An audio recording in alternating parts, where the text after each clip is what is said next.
ಇವತ್ತು ಬೆಳಗ್ಗೆ ಇಲ್ಲಿ ನಡೀತಾ ಇದೆಯಲ್ಲ ನಮ್ಮ KPSC ಕರ್ಮಕಾಂಡಗಳು, ಇವರಿಗೆ ನಾನು ಪ್ರಿಯಾಂಕಾ ಖರ್ಗೆ ಅವ್ರಿಗೆ ಕೇಳ್ತೀನಿ. ನಾನು ಇವತ್ತೇನು ಬೆಳಗ್ಗೆ ಹೇಳಿದ್ದೀನಿ ಮಾಧ್ಯಮದ ಸ್ನೇಹಿತರ ಮುಂದೆ, KPSCನಲ್ಲಿ 2022 ಯಾವ ಒಂದು ಇವರೇ ಮಂತ್ರಿ ಇದ್ರಾಗ ನಮ್ಮ rural development ministry, rural development water supply, ಆ ಟೈಮ್ನಲ್ಲಿ ಅಸಿಸ್ಟೆಂಟ್ ಎಕ್ಸಿಕ್ಯೂಟಿವ್ ಇಂಜಿನಿಯರ್ ಸೆಲೆಕ್ಷನ್ ಮಾಡ್ತಕ್ಕಂಥದ್ದಕ್ಕೆ 2022ರಲ್ಲಿ ಒಂದು ನೋಟಿಫಿಕೇಷನ್ ಇಶ್ಯೂ ಆಗಿದೆ.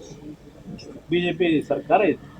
ನಂತರ ಇವರು ಬಂದ ಮೇಲೆ ಅಲ್ಲೇನೋ ಆ ಒಂದು ಆಯ್ಕೆ ಪ್ರಕ್ರಿಯೆಗಳೇನಿದೆ, ಆ ಆಯ್ಕೆ ಪ್ರಕ್ರಿಯೆಗಳಲ್ಲಿ ಅಕ್ರಮಗಳಾಗಿರ್ತಕ್ಕಂಥದ್ದು ಎಲ್ಲ ಮಾಹಿತಿಗಳು ಹೊರಗಡೆ ಬಂದ ಮೇಲೆ ಸಬ್ ಕಮಿಟಿಗಳು ಮಾಡಿ ಆಯೋಗದಲ್ಲಿ ತನಿಖೆಗಳು ಮಾಡಿ ಪ್ರೂವ್ ಏನಾಗಿದೆ, ಅಲ್ಲಿಯ ಕಾರ್ಯದರ್ಶಿ ಆ ಸಂದರ್ಭದಲ್ಲಿ ಸರ್ಕಾರಕ್ಕೆ ಇಲ್ಲೀಗಲ್ ಆಗಿ ನೇಮಕ ಮಾಡ್ತಕ್ಕಂಥದ್ದಕ್ಕೆ ರೆಕಮೆಂಡ್ ಮಾಡಿದಂಥದ್ದು ಆ ದೂರುಗಳಿದ್ರು, ಇದೆಲ್ಲವನ್ನು ನಮ್ಮ ಹೈಕೋರ್ಟ್ನಲ್ಲಿರ್ಬೋದು KIT ಮುಂದೆ ಹೋದಾಗ ಯಾತಕ್ಕೆ ಸರ್ಕಾರ ವಕೀಲರನ್ನ ಕಳಿಸಿ ಅಬ್ಜೆಕ್ಷನ್ ಹಾಕಲಿಲ್ಲ? ಅಲ್ಲಿ ಅವ್ರಿಗೆ ಕೇಳಲಿಕ್ಕೆ ಬಯಸ್ತೇನೆ, ಪ್ರಿಯಾಂಕಾ ಖರ್ಗೆ ಅವರು ಯಾತಕ್ಕೆ ಅಬ್ಜೆಕ್ಷನ್ ಹಾಕಲಿಲ್ಲ?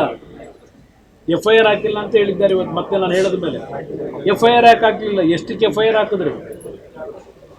ಯಾವ ಕೆಲಸಕ್ಕೆ? ದಿನ ಬೆಳಗ್ಗೆ ಎದ್ದು ಮಾತಾಡ್ತಿರಲ್ಲ, ಏನೋ ಹೇಳಿದ್ದಾರೆ. ಈಗ ನಾನು ಬೆಳಗ್ಗೆ ಅಲ್ಲಿ ಆಗಿರ್ತಕ್ಕಂಥ ವಿಷಯಗಳನ್ನು ದಾಖಲೆಗಳ ಮುಖಾಂತರ ಡೇಟ್ ವೈಸು ಯಾವ್ಯಾವ ದಿನ ಏನೇನು ತೀರ್ಮಾನಗಳು KPSCಲಿ ಆಯಿತು, ಕಾರ್ಯದರ್ಶಿ ಏನು ಇಲ್ಲಿಗಲ್ ಆಗಿ ಅದನ್ನು ಓವರ್ಟೇಕ್ ಮಾಡಿ ಓವರ್ಲುಕ್ ಮಾಡಿ KPSCಯ ಚೇರ್ಮನ್ ರುಜು ಇಲ್ಲದೆ ಇವರೇ ತೀರ್ಮಾನ ಮಾಡಿದ್ರು. ಏಕಾಏಕಿ ಕಾರ್ಯದರ್ಶಿ ಅವ್ರಿಗೇನು ಆ್ಯಕ್ಷನ್ ತಗೊಂಡ್ರೆ ಅದ್ರ ಮೇಲೆ ಕಳಿಸಿದ್ರಿ ಮತ್ತು ಒಳ್ಳೆಯದಾಗ ಕೊಟ್ಟರಿ. ಅಷ್ಟೇ ತಾನೇ ನೀವು ಮಾಡಿರೋದು.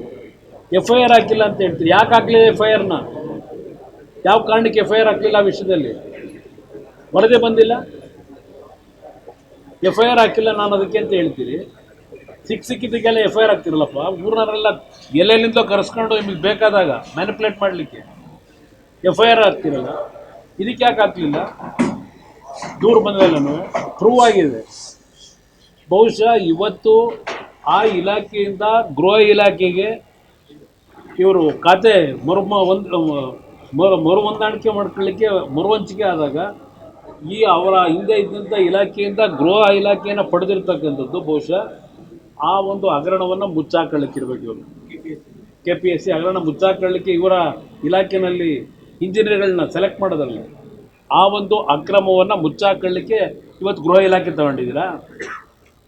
ಏನು ನನ್ನ ಕಾಲದಲ್ಲಿ ಯಾವ ಇದಕ್ಕೂ ನಾನು ಆಸ್ಪದ ಕೊಡಲ್ಲ, ಪಾರದರ್ಶಕತೆ ಎಲ್ಲಿ ಹೇಳಿದಿರಲ್ಲಪ್ಪ.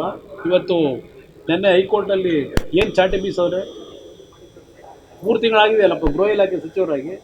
ದಿನ ಬೆಳಗ್ಗೆ ಇದ್ದರೆ ಎಲ್ಲರೂ ಬೈಕಂಡು ತಿರುಗ್ತಿರಲ್ಲ, ಎಲ್ಲದಕ್ಕೂ ನಿಮ್ಮದೇ ಬಾಯಿ ತೋರಿಸ್ತಿರಲ್ಲ. ಇವತ್ತೇನು ಹೇಳವ್ರೆ ನಿಮ್ಮ ಇಲಾಖೆ ಬಗ್ಗೆ? ಯಾರೋ ಒಬ್ಬ ಪಾಪ ಅವರು ರಿಕ್ವೆಸ್ಟ್ ಮಾಡ್ತಾರೆ ವಕೀಲರು, ಸರ್ ಅಯ್ಯೋ ನೆನ್ನೆ ಮೊನ್ನೆ ಅಪಾಯಿಂಟ್ ಆದವರು ಅವರು ಇನ್ಸ್ಪೆಕ್ಟ್ರು, ದಯವಿಟ್ಟು ಬೇಡ, ಅವ್ರ ಜೀವನಕ್ಕೆ ಹಾಳಾಗ್ಬಿಡ್ತದೆ, ಅವರು ಇನ್ನೂ 40 ವರ್ಷ ಕೆಲಸದಲ್ಲಿರಬೇಕು ಅಂತ ರಿಕ್ವೆಸ್ಟ್ ಮಾಡಿದ್ಮೇಲೆ ಅಲ್ಲೇನು ಹೇಳಿದ್ದಾರೆ ನ್ಯಾಯಮೂರ್ತಿಗಳು? ಅವರಲ್ಲಪ್ಪ ಗೊತ್ತಿದೆ, ಮೇಲ್ಗಡೆ ಕೂತವರಲ್ಲ, ಅವ್ರುಗಳು ಇವರಿಗೆ ಚಿತಾವಣೆ ಮಾಡಿರ್ತಾರೆ. ಇವತ್ತು ಬಂದಿದೆ ನೋಡಿ ಪತ್ರಿಕೆನ, ಮುಖಕ್ಕೆ ಮಂಗಳಾರತಿ ಮಾಡಿ 3 ಲಕ್ಷ ರೂಪಾಯಿ ಫೈನು ಹಾಕೋರೆ. ಅವ್ರ ರಿಯಾಕ್ಷನ್ ಕೇಳಪ್ಪ. ನಿಮ್ಮ ಇಲಾಖೆ ಹೆಂಗೆ ನಡೆಸ್ತಾ ಇದ್ದೀರಿ? ಯಾವ ಡಾಕ್ಟ್ರೇಟ್ ಕೊಡಿಸೋದು? ಗುಲ್ಬರ್ಗಕ್ಕೆ ಕೊಡಿಸೋದು, ಮೈಸೂರಿಗೆ ಕೊಡಿಸೋದು? ಗೃಹ ಇಲಾಖೆ ಅತ್ಯಂತ ಪರಿಶುದ್ಧವಾಗಿ ಪ್ರಾಮಾಣಿಕವಾಗಿ ನಡೆಸ್ತಾವ್ರೆ ಇವ್ರು ಬಂದು ಅಂತ. ಬೆಳಿಗ್ಗೆ ಅವನು ಯಾರ ಮೇಲೆ ಕಂಪ್ಲೇಂಟು, ಮಧ್ಯಾಹ್ನ ಕರ್ಕೊಂಡು ಕೂರಿಸ್ಕೊಂಡಿದ್ದೆ ಇದರಲ್ಲಿ ಯಾತಿಗೆ ನೀನು ವಿಲ್ಲಿಗೆ ಸೈನ್ ಹಾಕಿದೀಯ ಅಂತೇಳಿ. ಅಯ್ಯೋ, RSSಗೆ ದೇಶಕ್ಕೆ ಗಂಡಾಂತರ ತಂದವರ? ಗಂಡಾಂತರ ತರ್ತಿರೋರು ಕಾಂಗ್ರೆಸ್ನವರು. ಮೊದಲು ನಿಮ್ಮ ಸರಿ ಮಾಡ್ಕೊಳ್ಳಿ. RSS ಇಂದೇನು ಹೌದು, ನಾನು ಹಲವಾರು ಬಾರಿ ಟೀಕೆ ಮಾಡಿದ ಪಾಪ ಹೇಳಿದ್ದ ಸಿದ್ಧಾಂತ, ಇವ್ರ ಸಿದ್ಧಾಂತ ನಾನು ಕಾಣದೇ ಇರೋದ? ಇಲ್ಲಿವರೆಗೆ DMK ಅವ್ರ ಜೊತೆ ಸಂಬಂಧ ಬೆಳೆಸಿ ಚಕ್ಕಂದ ಆಡ್ಕೊಂಡು ಅವ್ರ ಜೊತೆಯಲ್ಲಿ ಈಗ ಅಲ್ಲೋಗಿಲ್ವಲ್ಲಪ್ಪ, ಯಾವುದೋ TVK ಪಾರ್ಟಿ ಜೊತೆಲಿ. ಓ, ನಿಮ್ಮದು ಮಹಾನ್ ದೊಡ್ಡ ಸಿದ್ಧಾಂತ, ನಮ್ಮ ಸಿದ್ಧಾಂತ ಪ್ರಶ್ನೆ ಮಾಡ್ತೀರಾ?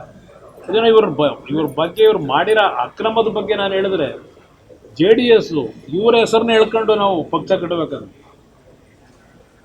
ಏನು ಇಲ್ಲಿವರೆಗೆ JDS ಉಳಿದಿರೋದು ನಿಮ್ಮಂಥರ ಹೆಸರು ಹೇಳ? ನಿಮ್ಮಂಥವ್ರಿಗೆ ಶ್ರೀಮಂತ ಸೊಪ್ಪನ ಆಗಕ್ಕೆ JDS ಇರೋದು. ನಿಮ್ಮ ಅಕ್ರಮ ಬಯಲಿಗಿಳೋದಕ್ಕೆ ಈ ಪಕ್ಷ ಇರೋದು ಅಷ್ಟೇ. ಇವತ್ತು ಮಾತಾಡಬೇಕಾದ್ರೆ ಬೇರೆ ಹತ್ರ ಮಾತಾಡಿದಾಗ ನಮ್ಮ ಹತ್ರ ಮಾತಾಡಬೇಡಿ. ನಮ್ಮ ಹತ್ರ ಮಾತಾಡೋದು ನೀವು ಅವಶ್ಯಕತೆ ಇಲ್ಲ. ನಾನು ಕೇಳಿದ್ದಕ್ಕೆ ಉತ್ತರ ಕೊಡಿ.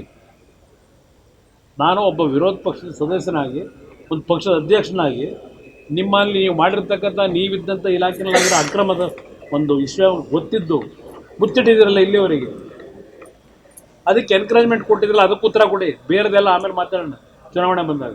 ಇದನ್ನು ಖರ್ಗೆ ಅವ್ರಿಗೆ ಹೇಳಕ್ಕೆ ಬಯಸ್ತೀವಿ.